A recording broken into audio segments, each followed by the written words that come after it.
Well, you know, I don't know, I always get into trouble when I make jokes, but you know, the wars are actually very easy to start, but quite hard to stop.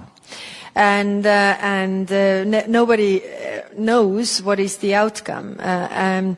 That is also what is happening now. So, of course, we have plans ready for, you know, the waves of migration and all this that comes, because, you know, people don't want to leave their homes unless they really have to, and they have to if there's a war or the climate change does not leave them any possibilities. And there are more wars in the world right now than ever before. You have the war in Sudan still ongoing. You have Congo, Rwanda. You have, of course, the war in Ukraine. You have now in the Middle East, in a broader area, like every day we hear of new countries under attack. So, of course, we're trying to also work with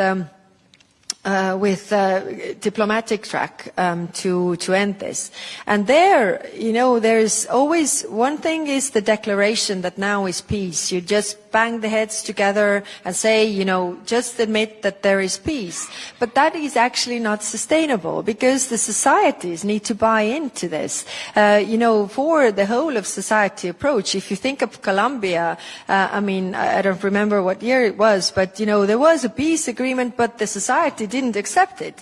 And there is where actually Europe comes in. The broader mediation, how to actually have the reconciliation in the society so that, you know, you exit this cycle. And there, again, I stress accountability. Because if there is accountability, then also the victims can say that, okay, these people who committed these atrocities or made these decisions to start this war are accountable, so they can, you know, revert from revenge. But if there is not any such thing, then it will continue and continue. Of course, on Middle East, US has much bigger leverage over the actors there than we have.